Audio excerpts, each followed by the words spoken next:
Hi everyone, Adam Steele from Hot Pole Studios here, and I don't know if you've already seen the videos in this series, but we've been comparing different VST guitar modelling amps in a heavy high gain setting. And we've been using the same cabinet on them all, and we decided why don't we take this a step further and reamp through real amps as well.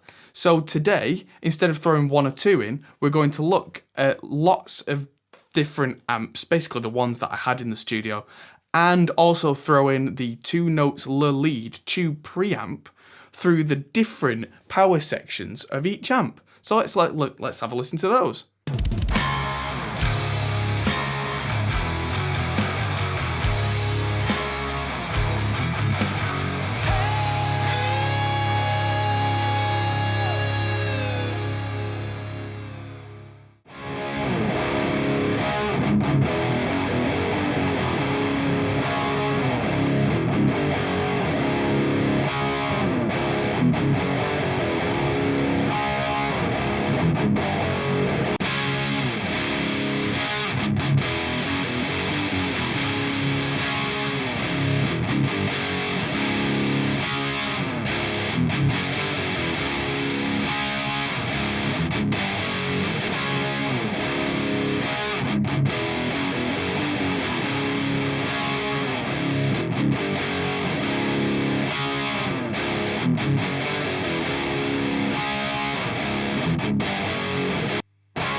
So that was just the heavy raw guitar part there, and I found it really interesting, especially putting the lead parts back to back, how much of a difference they made using the same preamp and changing nothing but the power amp tone.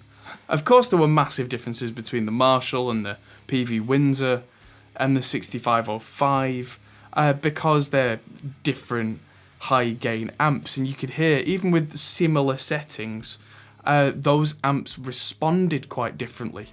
But let's listen now to the lead pedal in the mix, but then just with the different power sections, and see how the different power sections sit that same preamp in the mix. Wait! Until the child comes forth and takes you into the clouds.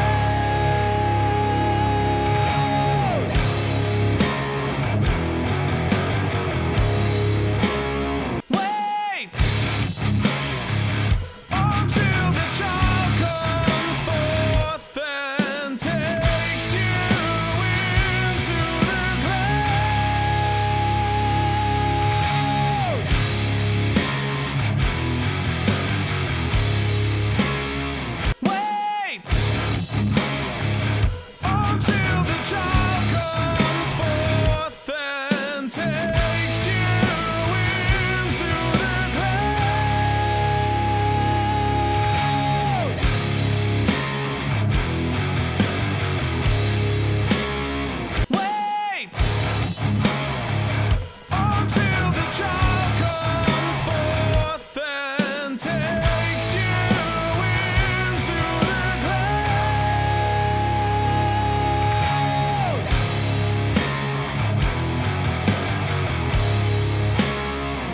And now let's listen to the different amps, complete amps, in the mix. Wait until the child comes forth and takes you into the clouds.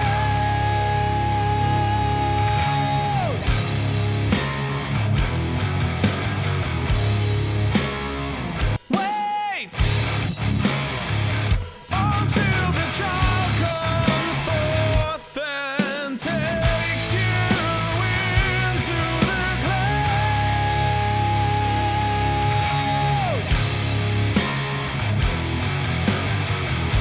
Wait until the child comes forth and takes you into the clouds.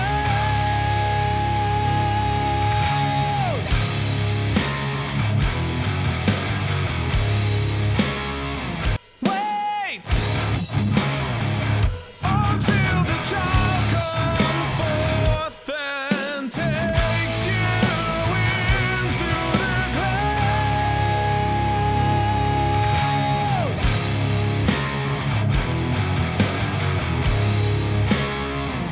Now, isn't it interesting how much brighter that lead sounded with the Mesa power amp compared to the Peavey power amp, which seemed to be voiced quite dark?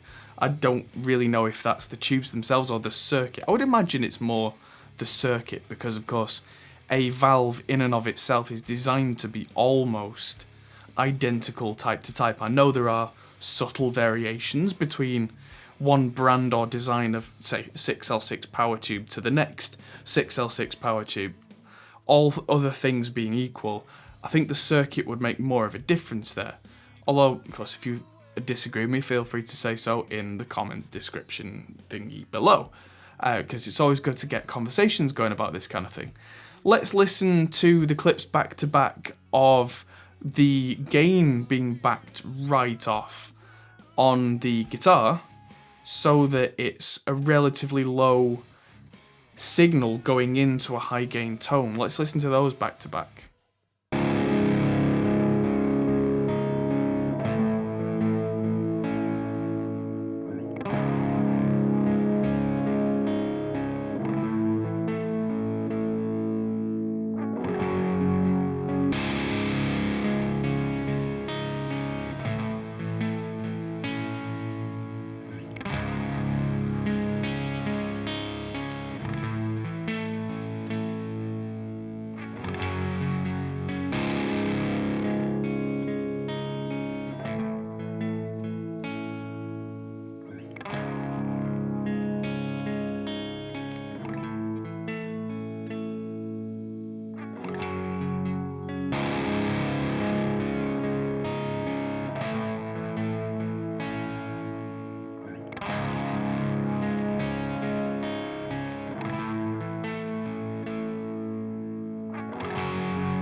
And last but not least, let's have a listen to the part where it's kind of heavy chugs and then silence in between. See if we can hear the differences there with the same preamp at each stage, and see if there's any background noise, see if it's generated that way. These were all recorded, by the way, using a radial reamp box into either the front of whichever amp it was, or into the input of the lead, which then would feed into the effect return of each amp, replacing the preamp of that amp, as it were.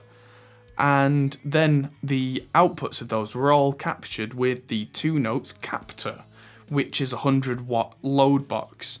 So then that was sent into the computer where we would use wall of sound for our 4x12 and 2x12 blend, which was the same on absolutely everything. So let's have a listen to that.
Proof, if any, was needed then that not only do different amps sound different from each other, which we very much already knew, but that changing the power amp section with the same preamp can make a massive difference, and much more difference than I thought. So that was really quite eye-opening. Next video we're going to do is going to be going back to that the lead pedal plus the 6505 plus 50 watt power section. But what I did is when I set that up, I already had all the cables set. I knew it was going to work. So for this particular video, it's worth mentioning now that I let the tubes in, the valves or whatever you want to call them, in each amp warm up for a good half hour before doing the reamp each time. It meant that it took quite a long time to do, but it meant that we had consistent results. I decided with the Peavey, I just had a kind of a, so I decided to reamp it while the tubes were cold, literally turned it on, got volume out, go, and then did it again an hour later when the tubes were hot. So that's the next video coming up, is comparing those two. Thanks for watching, guys. If you've enjoyed what you've seen so far, then consider supporting us on Patreon, which is where you can help us out and you get early access to these videos, because of course I'm making a series of these videos, so you'll get to see these early. You'll get to see them before they're on general release, as well as everything else that we get a chance to make earlier than the published date. And that's because everything that we do on the channel is supported by you directly. So yeah, if you can help us out, that's very much appreciated. So thank you guys for watching, and I'll see you in the next video. Goodbye. Thanks for watching, guys. If you enjoyed this, feel free to check out our other videos, as you can find here, or check out our Facebook and Twitter, or our Patreon page, which helps us to make more videos like this. Thanks for watching, and we'll see you in the next video.